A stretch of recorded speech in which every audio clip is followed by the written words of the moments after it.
We've talked about this actually a fair amount because every 10 years we have a census. And based on that census, there's a lot of things that happen. Allocation of money, kind of per capita to different states for different projects. But also it has political implications because this is how representation in Congress is decided. And then state legislatures get to redraw the political lines for state legislative seats, for congressional seats based upon population shifts. So right now, Democrats hold their narrowest House margin, majority, since the 1930s. So, I think we're less than 10 seats. So what happens in this year, going into next year when we have the 2022 elections, could be significantly impacted by the redrawing of these political lines based upon the census. So joining me to talk about this is a man who is an expert on this topic, David Wasserman. He is the House editor of the Cook Political Report, which is usually very accurate when it comes to gauging political moves in the country. David, welcome to Washington Watch. Hey, thanks for having me. All right, you've written a really interesting article overviewing redistricting. Now, in years past, this would only be for those of us who were, deep into this stuff that would read it. But there's a lot more interest these days in political redistricting. Why is that? Well, it really has exploded in public consciousness in the last 10 years. And I think the Republican dominance over the process in 2011, the last time we went through this, caused Democrats to perk up. The Democrats were largely blindsided by how well Republicans did in redrawing the boundaries in their favor because Republicans, if you recall, took back the House in 2010. They also had a banner year in state legislatures as a reaction to Obama's first 2 years. And so they gained control over the process in a lot of states. Keep in mind that in about two-thirds of states, the state legislature has primary authority to redraw district boundaries for the next 10 years. And although Republicans did lose control of the House in 2018, part of that was that Democrats had been successful in suing to overturn Republican-drawn maps in a couple of states. And had it not been for those lawsuits that Democrats launched, then Republicans would probably have won the majority in 2020. So with a very thin majority in the House, this redistricting process could tip control either way. Brings up a really interesting point. Where do we stand today when we look at legislative control in terms of party? Do the Republicans control a majority of the parties that will be able to influence the outcome of these districts?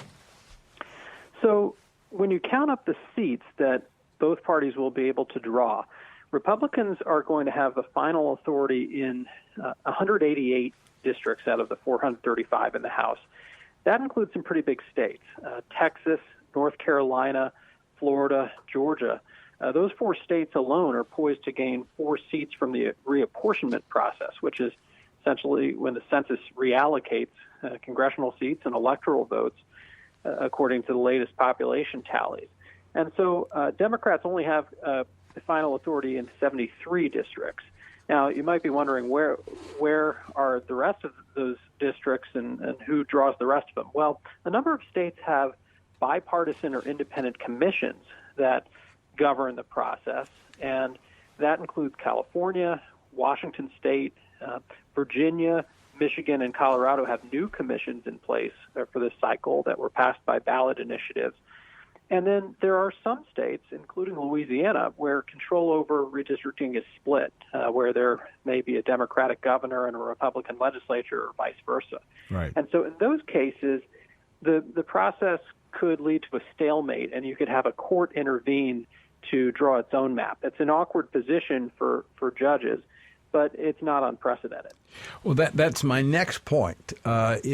the role of the courts, because as you pointed out, the Democrats used that successfully going into 2018. Eric Holder, kind of the leading the effort for Democrats, and this appears to be a part of their strategy for 2022 because of the kind of the coronavirus, some of the late reporting, and it gives them opening to do some things.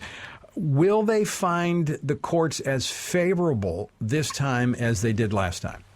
It's a great question. And in 2019, the Supreme Court ruled that partisan gerrymandering claims could not be adjudicated in federal courts. Essentially, the Supreme Court said, look, it's like trying to define obscenity. It's really hard to know when a party is going too far.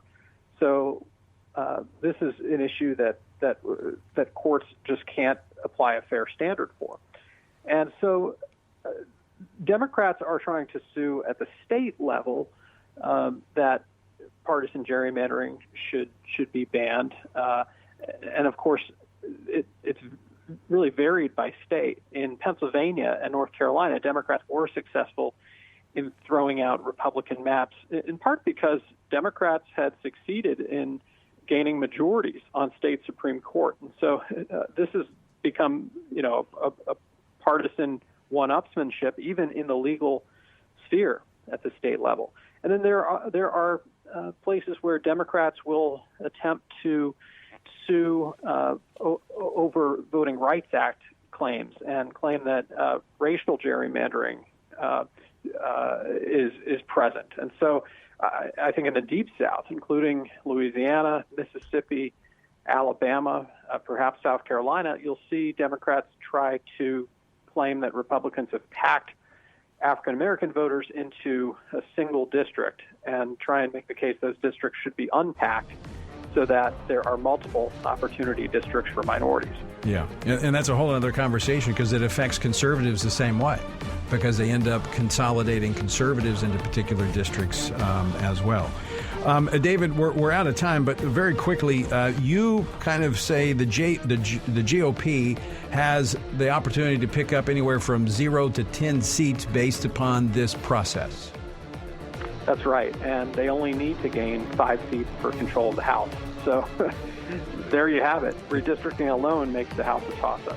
All right, David Wasserman, thanks so much for joining us. Great to talk with you, and we'll do it again.